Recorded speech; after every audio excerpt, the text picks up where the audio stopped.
I am Hema Rajesh, tutor for biology. I'll be covering photosynthesis in higher plants today. Briefly, I will run through how to access our revision notes and tests in clay6.com. Go to the home page here, that is clay6.com, and then you click on this practice. You will see a lot of packages here. Select any package. Since it's a NEET class going on, I'll be selecting NEET Premium here. Under this, you will see a lot of tests in each and every subject and full tests here. So now let me click on with biology. And here you will see each bubble is a test. What you see here is a bubble. Each bubble is a test. And you see many bubbles for all chapters depending upon the complexity of the textbook and also its importance in the NEET. Tests have been organized. And now you will be seeing many colored bubbles here. So if you look at a green bubble, it means you have completed the test, but you can always visit the test again and redo it. For instance, if you have scored less marks, you want to see after 2 or 3 times, how am I going to fare now?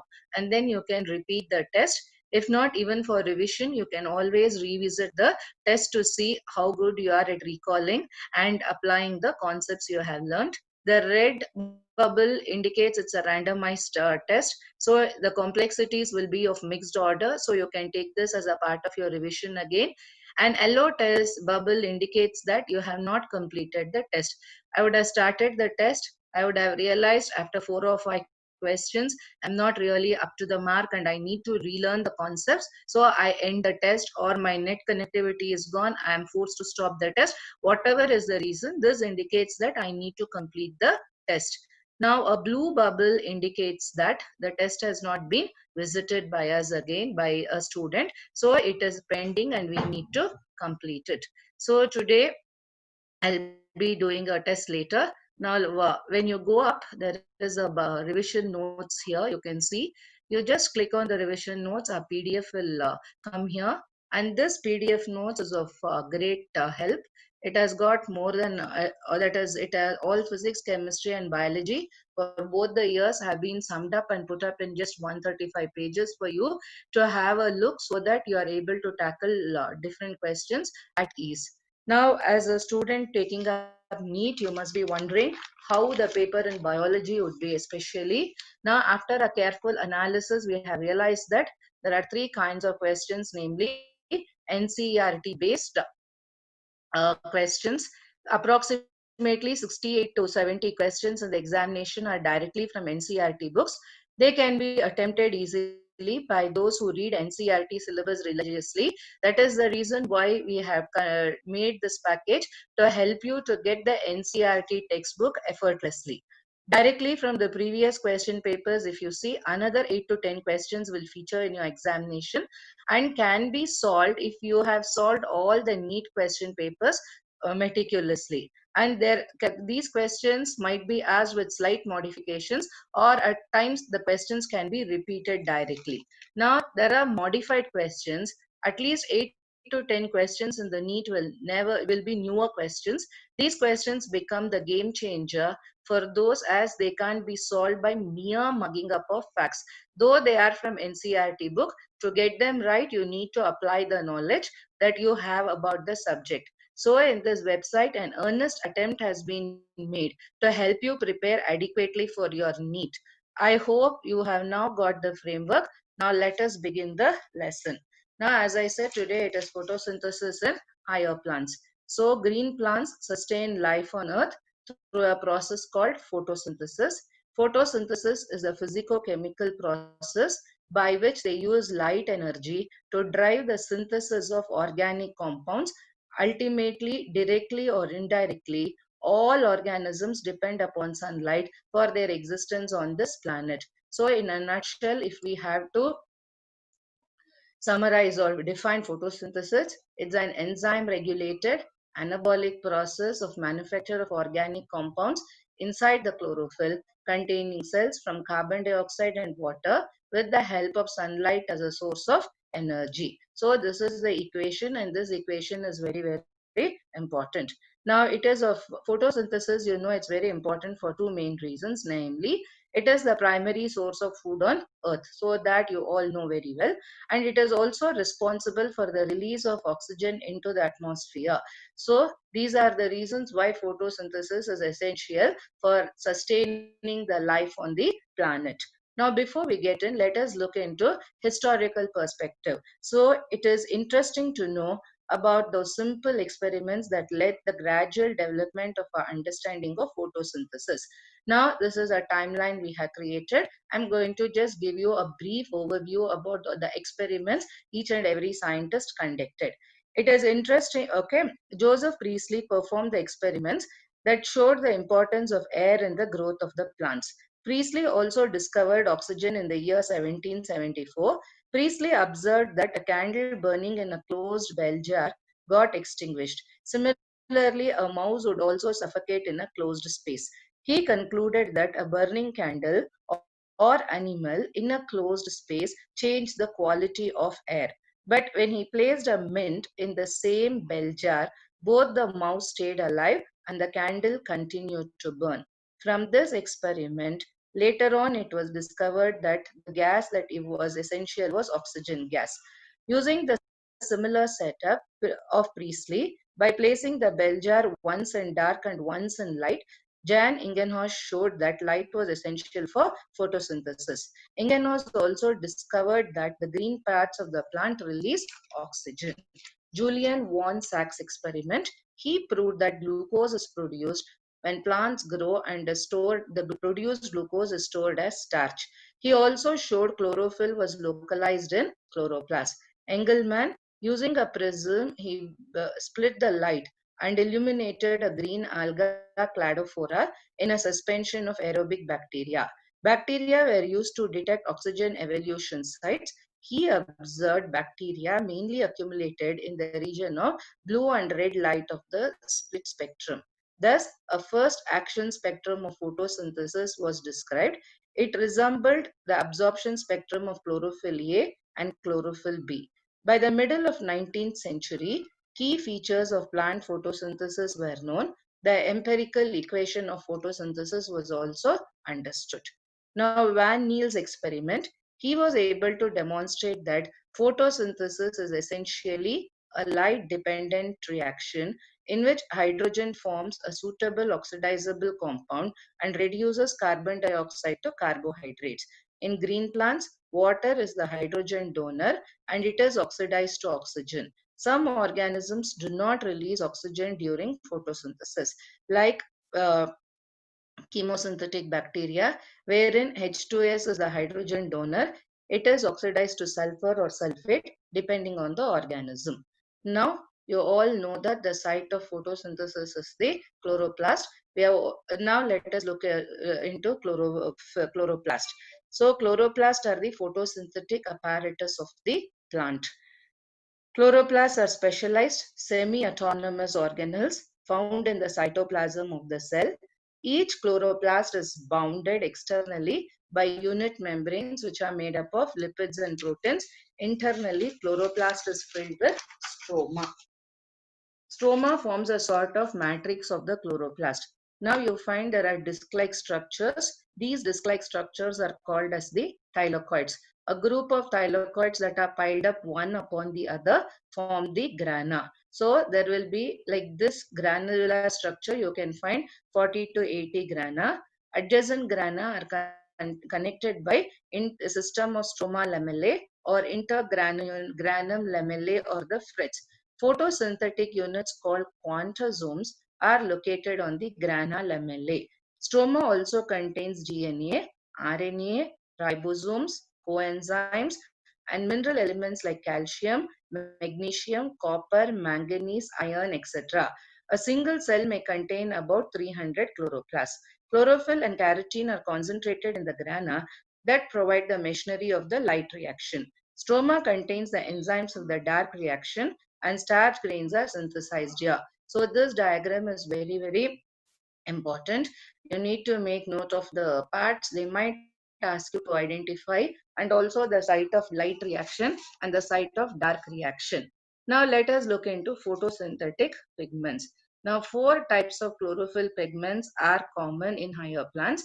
These include chlorophyll A, chlorophyll B, xanthophylls, and carotenes. In flowering plants, chlorophyll A and B are present in the ratio of 3:1. All these four pigments are capable of trapping the light energy. Chlorophyll A is not only capable of trapping the light energy, but it can also convert the light energy into chemical energy, that is into ATP. Hence, it is considered to be a primary photosynthetic pigment. The remaining pigments absorb light energy, transfer it to chlorophyll A molecule for further conversions. Hence, they are considered to be accessory pigments. Now, this is about we have summarized here. Chlorophyll A, it is bright green or blue-green in color. It is actually involved in the photosynthetic process. If you look at chlorophyll B, color is yellowish green, xanthophylls yellow, carotene yellow to orange. So they absorb light at different wavelengths and pass it on to the reaction center of chlorophyll A and protects the chlorophyll from photooxidation. Now, there are certain substances called light harvesting complexes. These are made up of hundreds of pigment molecules bound to protein within the photosystem 1 and photosystem 2. Each photosystem has all the pigments except one molecule of chlorophyll A, forming a light harvesting system. The reaction center is different in both the systems. In photosystem 1, chlorophyll A has an absorption peak at 700 nanometer, while in photosystem 2, chlorophyll A has an absorption peak at 680 nanometer. Now let us look into mechanism of photosynthesis. The entire process can be grouped into light reaction and dark reaction. Light reaction can be broken into cyclic phosphorylation, non-cyclic phosphorylation. Biosynthetic phase can be Calvin cycle, Hatch and Slack pathway. Now let us look into the process in detail. Now, in the first phase of photosynthesis, that is in the light reaction, assimilatory powers, that is ATP and NADPH2 are generated and oxygen is released. Light reaction takes place in the grana of the chloroplast in the presence of light.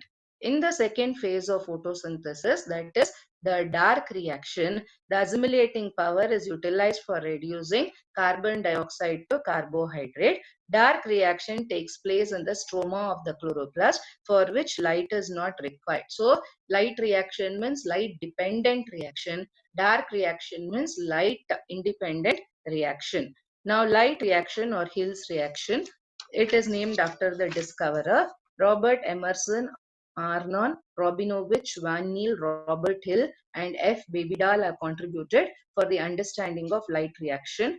Light reaction can be studied in the following step: photolysis of water and photophosphorylation. Photolysis, that is breaking up of water molecule in the presence of light, is known as photolysis. Here, the splitting up of water molecules into electrons, hydrogen ions, and oxygen occurs. This was first demonstrated by Robert Hill, and hence it is also known as Hill's reaction. When green leaves are exposed to light, the accessory photosynthetic pigments in each quantosomes absorb light energy in the form of photons. Since chlorophyll A functions as a reaction center in each quantosome, the photons absorbed by the accessory pigments are passed on to chlorophyll A. Chlorophyll A also absorbs light energy or photons directly. When a molecule of chlorophyll A absorbs a photon of light, it becomes energy rich and activated. The chlorophyll expels an electron with the release of free electrical energy, a part of which is utilized to split water into hydrogen and oxygen. The other part of the energy is used for the formation of ATP. Now, the electrical energy released by the enriched chlorophyll molecule is used to convert ADP to ATP by addition of a third inorganic phosphate. So, ADP is adenosine diphosphate, and then an inorganic phosphate is added, it becomes adenosine triphosphate, and this is what is known as phosphorylation. When phosphorylation, that is formation of ATP, occurs in presence of light, it is called photophosphorylation. This kind of reaction can occur in two different ways. That is what we call it as cyclic photophosphorylation and non-cyclic phosphorylation. Now let us look into cyclic phosphorylation in detail. Now this is cyclic. So cycle means where it has started, it has to come back. So that is the basic crux of this reaction. There is no supply of electrons from outside. Light is so that when the P700 absorbs photons of light, you know it ejects the electron. That is, chlorophyll molecule expels an electron which passes along a series of electron acceptors in the chlorophyll. Now from chlorophyll A, the electron is first is accepted by an unknown compound. From this is an unknown compound, and then from there it goes to the FD. FD transfers the electron to other cofactors and acceptors, including cytochrome B6, cytochrome F, and plastocyanin. Each of these cofactors alternately accepts the electron and gets reduced, donates, and gets oxidized. Finally, PC, that is plastocyanin, transfers the electrons to the ionized chlorophyll A. During the transfer of electron, each electron uses a little energy which is used to convert inorganic phosphate to form ATP. So here you can see the formation of ATP molecules. It is cyclic because the electrons expelled from chlorophyll A molecule eventually returns to the chlorophyll A molecule, during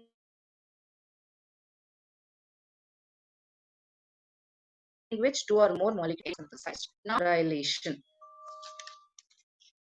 So in non-cyclic photophosphorylation,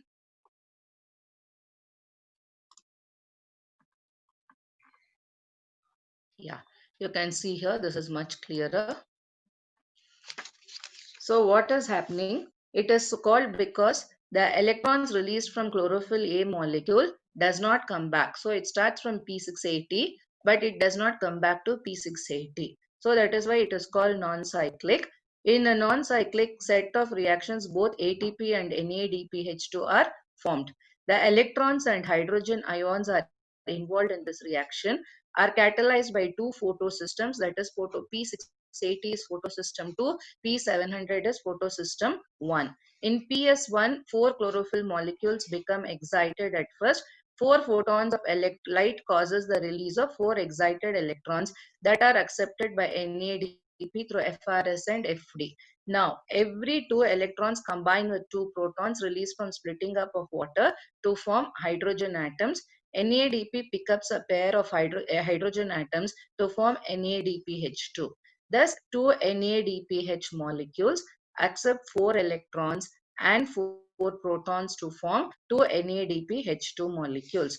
The oxygen molecule formed during photolysis of two molecules of water diffuses into the external atmosphere through the stomata of the leaves. In PS2, when four photons of light strikes four chlorophyll A molecules, four electrons are released. This pathway of electrons from PS2 to PS1 involves a series of acceptors including plastoquinone, that is PQ, cytochrome F to P, that is P700, or chlorophyll molecule of photosystem 1. Electron flow through the cytochrome enzymes also powers synthesis of ATP from ADP and inorganic phosphate. Thus, non-cyclic phosphorylation synthesizes both NADPH2 and ATP. Oxygen is evolved as a byproduct which escapes into the environment.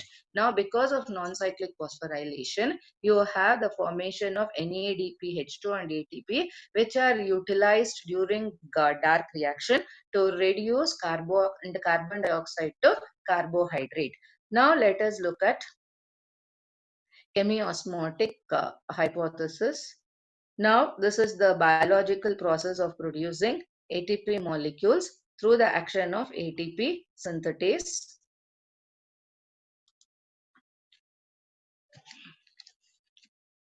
In 1961, a British biochemist by the name of Peter Dennis Mitchell theorized the chemiosmotic hypothesis, which explains how energy molecule, that is ATPs, are created during photosynthesis. His work was awarded the Nobel Prize as it provided a deeper insight into the complete process of ATP production within the chloroplast. NADP gets generated along with ATP during the light reaction or photochemical phase. These components are the key elements of photosynthesis. During the process, they are used in dark reaction or Calvin cycle to produce sugar molecules. That is what I said, and I'm repeatedly telling so that it becomes very clear to you. So how the ATP and NADPH2 produced during non-cyclic photophosphorylation has a say in the dark reaction. Now let us look at the process of chemiosmotic hypothesis. In this process, adenosine triphosphate, that is ATPs, are produced as a result of the proton gradient that exists across the thylakoid membrane. The fundamental components necessary for chemiosmosis are proton gradient, ATP synthetase, that is the enzyme, and the proton pump. The enzyme which is required for synthesis is known as the ATP synthetase. The enzyme ATP synthetase now consists of two subunits, namely F0 and F1 particles. F0 subunit is involved in the photon transportation across the membrane, and this F0 will bring in the change in the F1 configuration, leading to the activation of the enzyme. The enzyme phosphorylates ADP and converts ADP molecule to ATP molecules. So you should understand phosphorylation means addition of an ATP molecule. So when we say phosphorylases, that means it's an enzyme that is involved in ATP production or addition of phosphate group. The proton gradient that exists across the membrane is the primary driving force of the ATP synthetase. In the light reaction phase of photosynthesis, chlorophyll absorbs light with the help of photosystems. This results in hydrolysis, where water molecules are split, releasing electrons and protons in the process.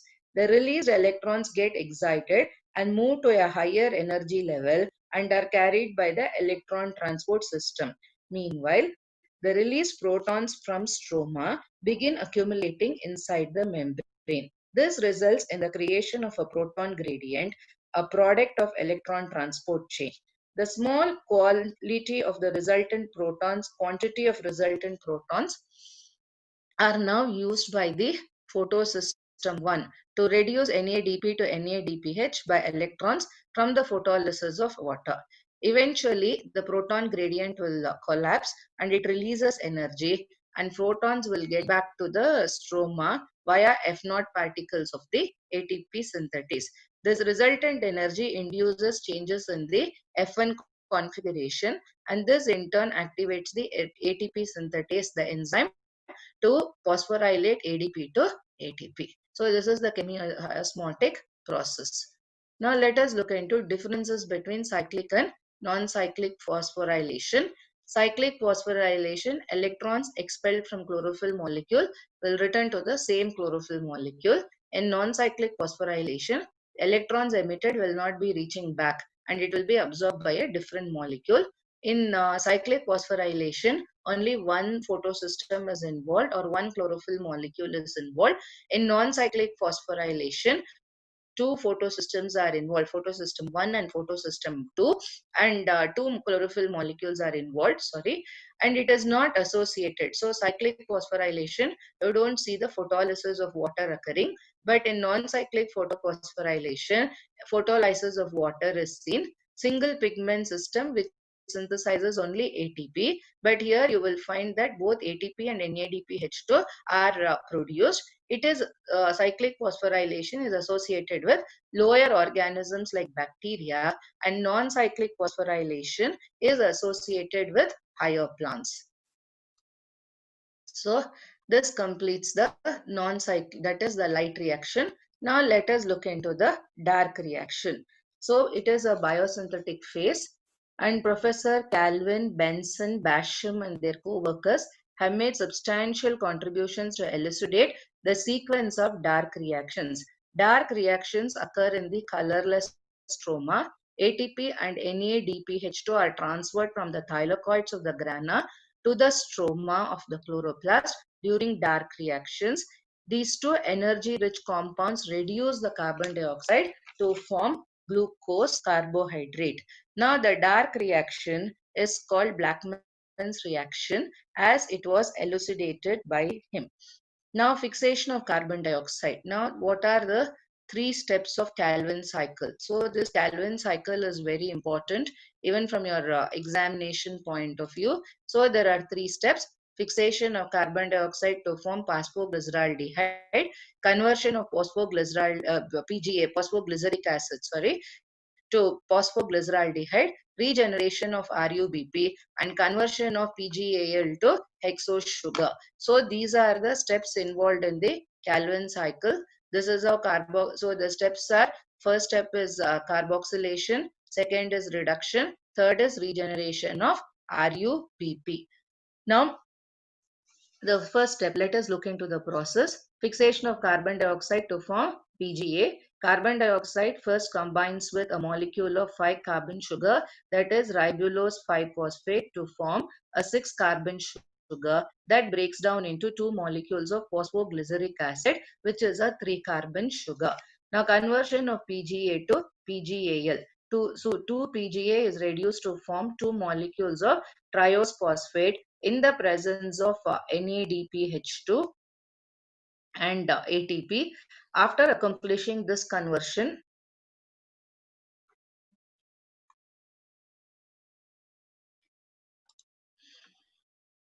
so I'm showing you this equations. They are not balanced equations. It's only a schematic representation. Reduced to form 2 molecules of triose phosphate in the presence of NADPH2 and ATP. After accomplishing this conversion, NADPH2 is converted to NADP and ATP to ADP and PI. Triose phosphate will exist in two forms, that is phosphoglyceraldehyde and dihydroxyacetone phosphate. That's why I shown both, because they isomerize.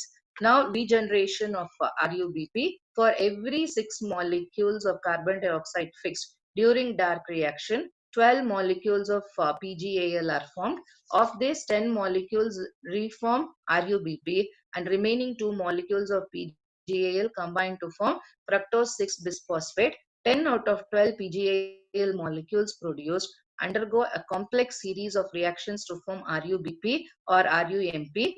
RUMP is ribulose monophosphate, which is phosphorylated by ATP to RUBP. In this way, RUBP is used once again for the next cycle. Now, conversion of PGAL to hexose sugar. So, these details are not there for you to understand how it is not magical, it goes in the cycle. So, to understand the flow, I have put the equations how it goes. So, in the first step, both PGAL and DHAP will unite to form a molecule of fructose 6-phosphate. Fructose 6-phosphate will combine with glyceraldehyde 3-phosphate to form xylulose 5-phosphate and erythrose 4-phosphate in the presence of the enzyme transketolase.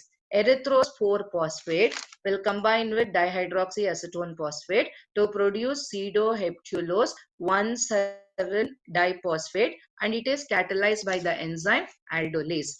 Pseudoheptulase 1,7-diphosphate in the presence of phosphatase forms pseudoheptulose 7-phosphate and inorganic phosphate.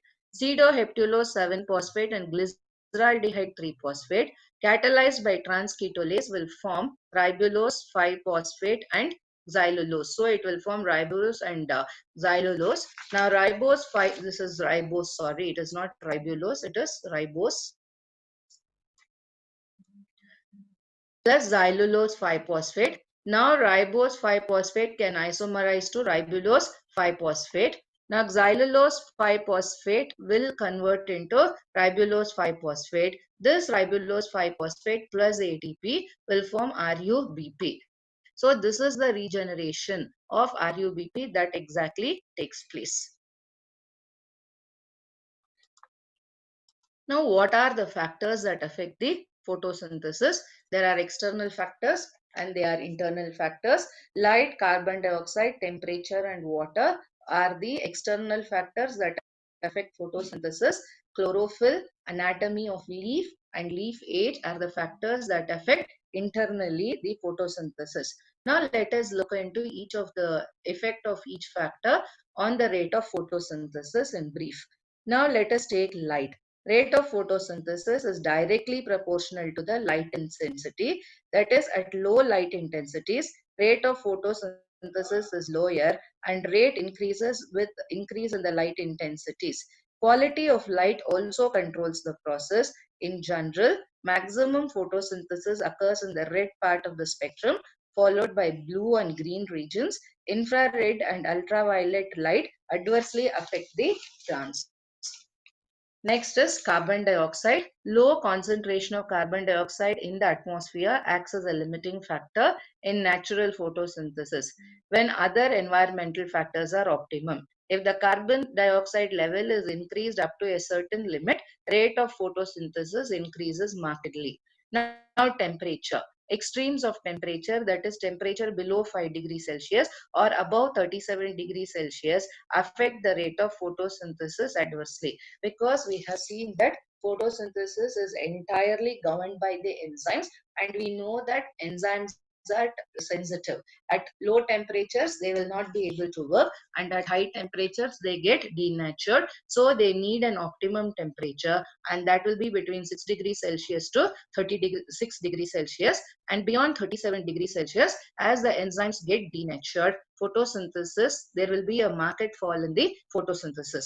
Now, water, unlikely to become a limiting factor as only 0.1% of water is absorbed by the plants, is used in photosynthesis as a source of hydrogen. However, water indirectly affects the water relations in the plants by closing the stomata, which in turn affects the water relations of plants by closing the stomata. And you know that opening and closing of the stomata helps in gaseous exchange and also the entry of the water. Thus, a decrease in water supply reduces the rate of photosynthesis, and acute shortage of water tends to dehydrate the protoplasm, which directly affects the enzymes of photosynthetic machinery. Now, let us look into internal factors. Chlorophyll. Since chlorophyll is directly involved in trapping the light energy, it is expected that the amount of chlorophyll to have a direct relationship with the rate of photosynthesis. That is the assumption. Okay. But studies have shown that there exists no relationship between the amount of chlorophyll and rate of photosynthesis. So definitely they can ask you a question on how chlorophyll as a factor influences photosynthesis. So you had to be very clear that there is no relationship between the amount of chlorophyll and rate of photosynthesis. Anatomy of leaf. The internal structure of the leaf organization of intercellular spaces, relative proportions and distribution of palisade and spongy parenchyma, the number and frequency of stomatal distribution normally influence the rate of photosynthesis. And leaf age, if the leaves are newly formed, they generally show high rate of photosynthetic activity, and rate of photosynthesis gradually increases as the leaves attain maturity and declines as the leaves age. So this is about the factors that affect photosynthesis. Now let us look into the significance. It is trapping up of sunlight. Only if the sunlight is captured, life can be sustained on the earth, because most of the food chains is operational only, and it begins only with the producers. Synthesis of the food material. Why is it trapping the sunlight? Sunlight is being trapped to synthesize the food. The food that is synthesized by the plants is now directly or indirectly traveling to all the organisms on the planet. Now it is utilization of carbon dioxide, because they take in carbon dioxide for the process of photosynthesis, and release of oxygen. And you know, oxygen is the respiratory gas which all human living organisms need it. It is the energy in the fossil fuels. So you know that how fossil fuels are formed, so that because of photosynthesis only you have plants which turn into fossils to produce the fossil fuels. And sorry, this is not a point. So this is about the significance. This was one statement. They might ask you to identify who proposed it. It was proposed by Blackman. He proposed the law of limiting factors. The law states that when a process is conditioned as to its rapidity by a number of separate factors, the rate of the process is limited by the pace of the slowest factor. So, which if there are 10 factors there, one which is at the slowest pace, that factor will limit the rate. That means it will bring down the process. Now we have studied C3 pathway or Calvin cycle. Now let us look into C4 pathway or Hatch and Slack pathway. C4 pathways are very special pathways. They have a special type of leaf anatomy, and that anatomy is called as the Kranz anatomy. C4 pathway, these organisms can tolerate very high temperatures. They show response to high light intensities, and they also lack a process called photorespiration, which I will be discussing from a few minutes from now. They have higher productivity of biomass when compared to C3 pathway. The large cells around the vascular bundles of C4 pathway are called the bundle sheath cells, and these leaves also, as I said, they exhibit a structure, that is anatomy, called the Kranz anatomy. The bundle sheath cells may vary from several layers around the vascular bundles. Now, these are characterized by large number of chloroplasts, thick walls which are impervious to gaseous exchange and have no intercellular spaces. And this pathway was elucidated by Hatch and Slack, and so it is called the Hatch and Slack pathway. And why it is called C3 and C4 means C3 pathway, you saw the first stable product is a 3-carbon compound. PGA is a 3-carbon compound. So it is called as C3 pathway. If you look at C4 pathway, oxaloacetic acid is the first compound. It is a C4 compound. That is why it is called as C4 pathway. Now let us look at the mechanism of C4 pathway. The first step involves carboxylation of phosphoenol pyruvic acid in the chloroplast of the mesophyll cells to form a 4C compound, oxaloacetic acid, catalyzed by the enzyme phosphoenol pyruvate carboxylase. Oxalic acid is converted to aspartic acid by the enzyme transaminase, or it is reduced to malic acid by NADP plus specific malate dehydrogenase. Malic acid or aspartic acid formed in the chlorophyll of the mesophyll cells is transferred to the chloroplast of the bundle sheath cells, where it is decarboxylated to form carbon dioxide and pyruvic acid in the presence of NAD plus specific malic enzyme. Second carboxylation occurs in the chloroplast of bundle sheath cells. RUBP accepts carbon dioxide produced in the step in the presence of RUBP carboxylase and yields 3-phosphoglyceric acid. Some of the 3-PGA are used to produce sucrose and starch, while remaining phosphoglyceric acid molecules are used for RUBP generation. Pyruvic acid produced is transferred to the chloroplast of mesophyll cells, where it is phosphorylated to regenerate phosphoenol pyruvic acid catalyzed by pyruvate kinase in the presence of magnesium ions. AMP is phosphorylated by ATP in the presence of adenylate kinase to form two molecules of ADP. Now this is a differences they can ask you. Mesophyll chloroplast and bundle sheath chloroplast. It is granule. It is agranule. So mesophyll chloroplast has grana. Bundle sheath chloroplast lack grana. Light reaction occurs. No light reaction. Oxygen is evolved. Oxygen is not evolved. Have PEP as primary carbon dioxide acceptor and PEP carboxylase enzyme for carbon dioxide fixation. Here they have RUBP as a primary acceptor and Rubisco enzyme for carbon dioxide fixation. Now, because there are two pathways operational, C4 will produce more efficient. It is more efficient when you look at the cycle when compared to Calvin cycle, and carbon dioxide cycle is also reduced. That is why it is more efficient, and carbohydrate, that is biomass, is produced in plenty. Now let us look into photorespiration or C2 pathway. In animals and bacteria, a kind of respiration known as dark respiration occurs. This is not affected by the presence or absence of light. In certain green plants, two distinct types of respiration, namely photorespiration and dark respiration, occurs. respiration that occurs in the photosynthetic tissue in the presence of light and results in the increased rate of carbon dioxide evolution is called photorespiration or light respiration.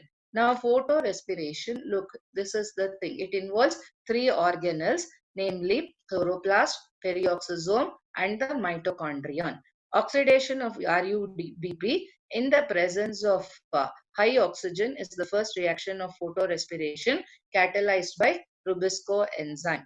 It leads to the formation of two compounds, that is phosphoglyceric acid and a 3C compound. When PGA is used in Calvin cycle, phosphoglycolic acid, this is phosphoglycolic acid, it is a 2C compound. It will combine with PGA to form glycolic acid. Now, from the chloroplast, glycolic acid diffuses into the perioxysomes where it is oxidized to glycolic acid and hydrogen peroxide. In perioxysomes, glycine is formed from glyoxylic acid. Glycine will enter. Now, glycolic acid will form glyoxylic acid to glycine. Now, glycine will combine with serine to give, no, glycine will enter mitochondria, and now two molecules of glycine will combine to give a molecule of serine, ammonia, and carbon dioxide. During this process, NADP plus is reduced to NADH2. Now, amino acid and serine is taken to perioxysome where it is reduced to NADH2. Amino acid where it is converted, sorry, it is not reduced. Serine is reaching into the perioxysome where it is converted to hydroxypyruvic acid. Hydroxypyruvic acid is converted into glyceric acid. Glyceric acid will leave the perioxysomes and enter into the chloroplast again, where it is phosphorylated to PGA, which enters into Calvin cycle. So this completes the lesson. Now let us look into the tests. So as I said, we have a lot of tests here. Now let us look into photosynthesis test.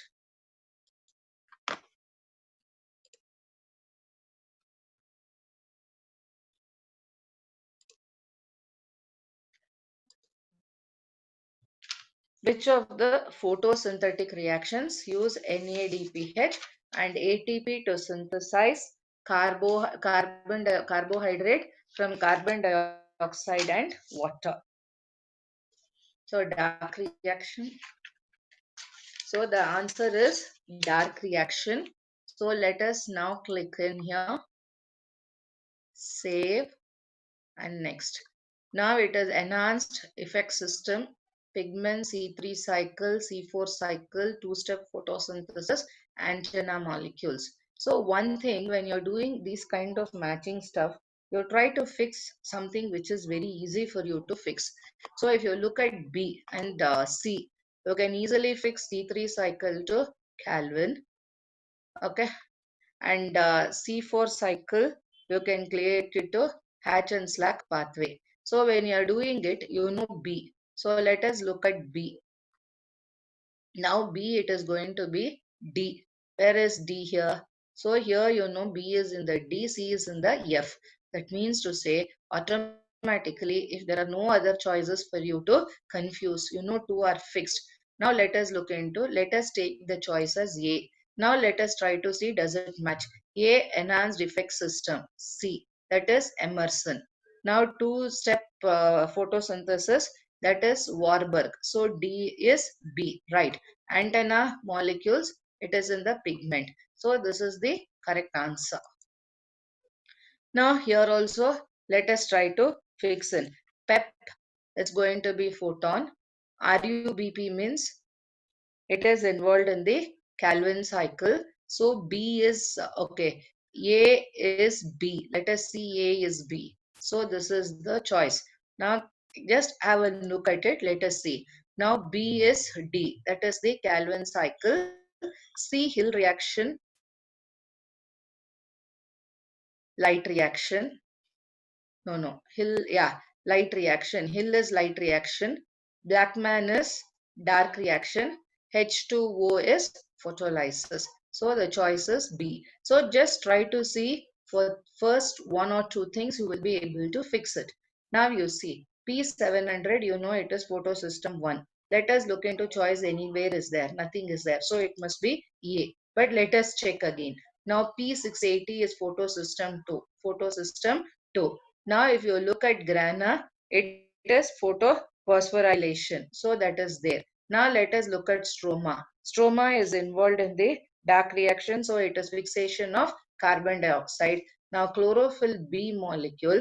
If you look at chlorophyll B molecule, it is also harvesting compound. It is also an accessory pigment. So both E and F. So this choice is the correct choice.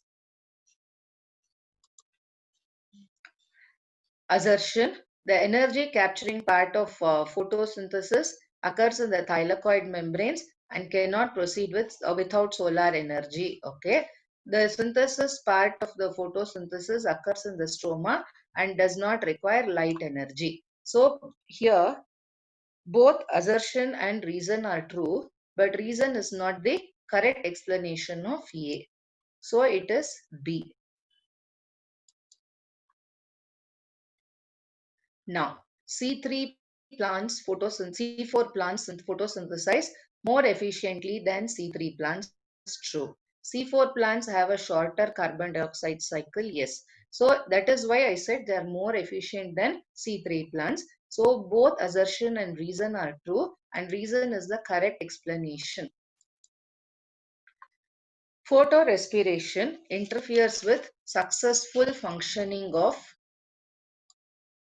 Calvin cycle. Yes. Photorespiration oxidizes the pentose pathway, which is an acceptor of carbon dioxide in Calvin cycle. Yes. So both assertion and reason are true, and reason is the correct explanation of A. So let us click.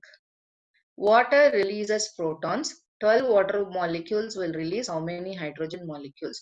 Hydrogen ions. So from 1, you are going to get 2 ions of hydrogen. So 12, it is 12 into 2, it is 24 hydrogen ions. All submerged plants get carbon dioxide in the form of carbonates and bicarbonates. Reason: stomata are not present in the submerged plants. So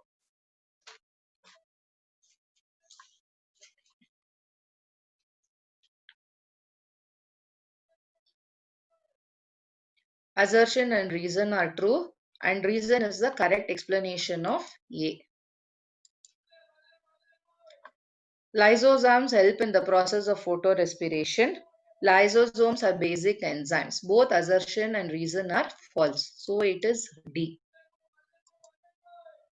Cran's anatomy is one of the characteristic of the leaves of sugarcane. So sugarcane and maize show Cran's anatomy. Which enzyme is most abundantly found on the earth? It is rubisco.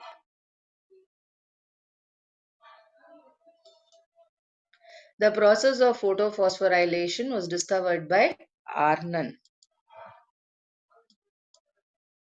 Maximum evolution of oxygen is by phytoplanktons of the sea, because they give up the maximum photosynthesis. Dark reaction in photosynthesis is called because it does not require light energy. That is why it is light independent reaction. So save, and next I'm ending the test.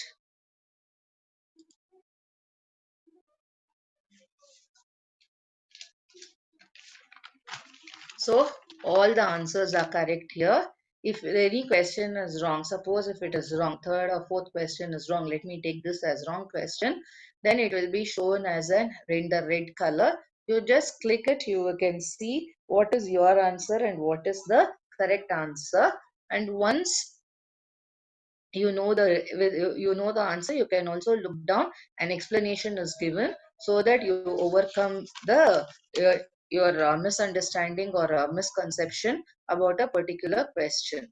Second, if you have not attempted, then it will be in yellow. Again, go click there, you will be able to see the answer with explanation. Since it's a negative correction, if you are not sure of the answer, don't go for guesswork in the examination, because it's going to cost you -1 mark from your total. If you have not answered, you're not going to lose any mark, but you should be very, very careful to see that you do not lose marks by your incorrect choices. Now, with this, we have come to the end of today's topic.